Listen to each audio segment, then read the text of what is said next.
తెలుగు రాష్ట్రాల్లో 6 ఎమ్మెల్సీ స్థానాలకు పోలింగ్ ముగిసింది. ప్రస్తుతం కరీంనగర్లో మా ప్రతినిధి భాస్కర్ ఉన్నారు, అలాగే నల్గొండలో మా ప్రతినిధి భాస్కర్ ఉన్నారు. కరీంనగర్ వెళదాం. ముందుగా భాస్కర్, ఇంకా క్యూ లైన్ లో ఎంతమంది నిలబడ్డారు? వారందరికీ కూడా ఓటు వినియోగించుకునే అవకాశం ఉందా?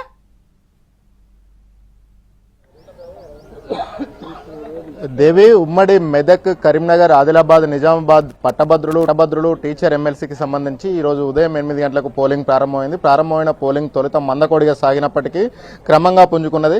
అయితే పోలింగ్ 4 గంటల వరకే పోలింగ్ సమయం ఉండడంతో ఇంకా క్యూ లైన్ లో పలు చోట్ల బారులు తీరిన సిచ్యువేషన్ అయితే మనకు కనబడతా ఉన్నది. మనం ప్రస్తుతం కరీంనగర్ లో ప్రైమరీ స్కూల్ సెంటర్ ఏదైతుందో ప్రైమరీ స్కూల్ పోలింగ్ కేంద్రంలో ఉన్నాం. ఇక్కడ పోలింగ్ సమయం ముగిసి దాదాపు అరగంట కావస్తుంది. అరగంట అయినప్పటికీ కూడా ఇంకా క్యూ లైన్ లో ఉన్నారు. అయితే క్యూ లైన్ లో ఉన్న వారందరికీ 4 గంటలకు పోలింగ్ సమయం ముగియగానే క్యూ లైన్ లో ఎవరైతే ఉన్నారో వాళ్ళందరినీ కూడా పోలింగ్ కు అనుమతిస్తూ అధికారులు నిర్ణయం తీసుకున్నారు. అందులో భాగంగానే వీళ్ళందరికీ కూడా ఓటు వేసే అవకాశాన్ని కల్పించారు అధికారులు.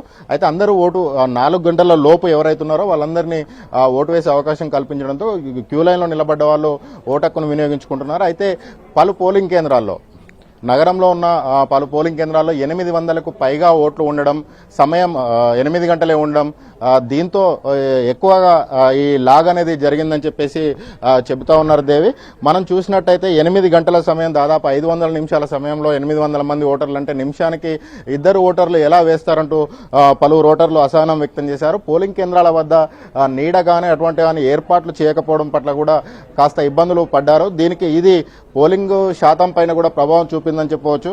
ఇప్పటి వరకు కనుక మనం చూసినట్టయితే ఉమ్మడి కరీంనగర్, ఆదిలాబాద్, నిజామాబాద్, మెదక్ ఓవరాల్ గా కనుక మనం చూసినట్టయితే దాదాపు 2 లక్షల ఓట్లు పట్టభద్రుల స్థానానికి నమోదైన సిచ్యువేషన్ అయితే అధికారులు చెప్పారు ఇప్పటి వరకు. ఇంకా పూర్తి వివరాలు అయితే రావాల్సి ఉంది. టీచర్ ఎమ్మెల్సీకి సంబంధించి భారీగా ఓటు హక్కు అయితే వినియోగించుకున్నారు. దేవి, మరికొద్ది సేపట్లో దీనికి సంబంధించి పూర్తి పోలింగ్ పూర్తయిన తర్వాత 1 గంట సేపట్లో పూర్తి వివరాలు వచ్చే అవకాశాలు అయితే కనిపిస్తా ఉన్నాయి. పలు చోట్ల చెదురుమూరు ఘటనలు, ఘర్షణలు, ఉద్రిక్త వాతావరణాలు జరిగాయి తప్ప అవాంఛనీయ ఘటనలు అయితే పెద్దగా జరగలేదని చెప్పవచ్చు. దేవి, రైట్, థ్యాంక్ యూ భాస్కర్. ఇప్పుడు ఆదిలాబాద్ వెళదాం. ఆదిలాబాద్ దగ్గర సారంగపాణి సిద్ధంగా ఉన్నారు మరిన్ని వివరాలు అందించడానికి.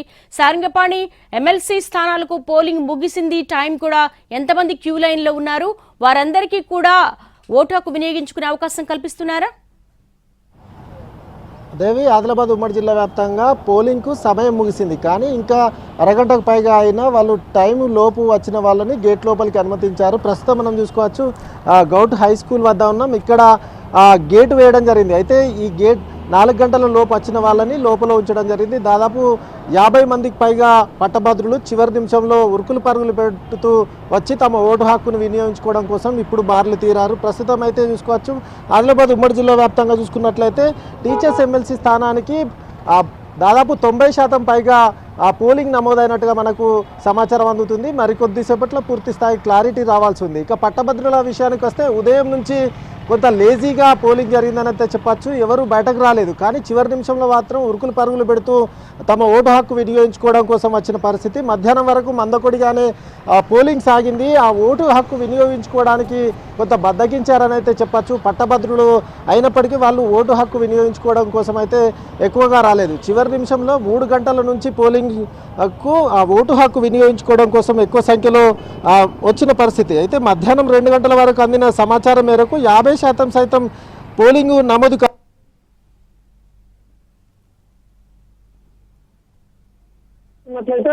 కొమరంభీం జిల్లాలో 42% పోలింగ్ నమోదైంది. అదేవిధంగా మంచిర్యాలలో 30% మాత్రమే అయింది. ఏదైతే ఎడ్యుకేటెడ్స్ చెప్పుకుంటామో విద్యావంతులు అయినప్పటికీ వీళ్ళు ఓటును వినియోగించుకోవడం కోసం కొంత నిర్లక్ష్యం వహించారని అయితే చెప్పచ్చు. ఆదిలాబాద్ లో 44% నమోదైంది.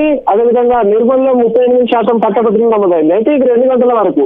ఇప్పుడు అందుతున్న వార్తల ప్రకారం ఒక 70% వరకు పోలింగ్ శాతం నమోదయ్యేది, అంతకంటే మించి అవుతుందా అనేది పూర్తి స్థాయి లెక్కలు రావాల్సింది. టీచర్ స్థానానికి అయితే ఇప్పటికీ మనకున్న సమాచారం మేరకు 90% పైగా పోలింగ్ నమోదైనట్టుగా తెలుస్తుంది. అయితే మంచిర్యాల జిల్లా నస్పూర్లో, అదేవిధంగా మందమరిలో చిన్న చిన్న ఘటనలు జరిగాయి. బీజేపీ కాంగ్రెస్ నాయకులకు గొడవ జరిగింది. దాంతోపాటు టెంట్ విషయంలో వివాదం రాజుకుంది. నస్పూర్లోని ఒక పోలింగ్ బూత్ వద్ద పోలీసులకు అదేవిధంగా బీజేపీ నాయకులకు మధ్య తీవ్ర తోపులాట జరిగింది. ఒక ఎస్ఐ బీజేపీ నాయకుడిని కొట్టడం తీవ్ర వివాదం దుమారం రేపింది. పోలీసులు అత్యుత్సాహం ప్రదర్శించారని బీజేపీ నేతలు ఆగ్రహం వ్యక్తం చేస్తూ ధర్నా సైతం నిర్వహించడం జరిగింది.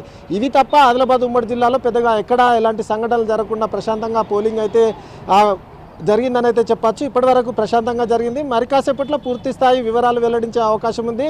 అక్కడక్కడ మనకున్న అంచనా ప్రకారం ఒక 10 పోలింగ్ కేంద్రాల్లో 50 నుంచి 60 మంది వరకు కొన్ని చోట్ల ఇంకా ఓటు హక్కు వినియోగించుకోవడం కోసం క్యూ లైన్లో బార్లు తీరిన పరిస్థితి అయితే కనిపిస్తుంది. మరి కాసేపట్లో పోలింగ్ పూర్తి స్థాయిలో ఏదైతే సమయానికి ముందే లోపలికి వెళ్ళిన వాళ్ళ పోలింగ్ ముగిసే అవకాశం ఉంది. దాని తర్వాత పూర్తి స్థాయి వివరాలను 5 గంటల తర్వాత వెల్లడించే అవకాశం ఉన్నట్లు మనకు అధికారుల ద్వారా సమాచారం అందుతుంది. దేవి, ఆల్ రైట్ సారంగపాణి, ఉమ్మడి ఆదిలాబాద్ జిల్లాలో 90% పోలింగ్ నమోదైనట్టుగా తెలుస్తోంది. క్యూ లైన్లో నించున్న వాళ్ళు ఓటు హక్కు వినియోగించుకునే అవకాశం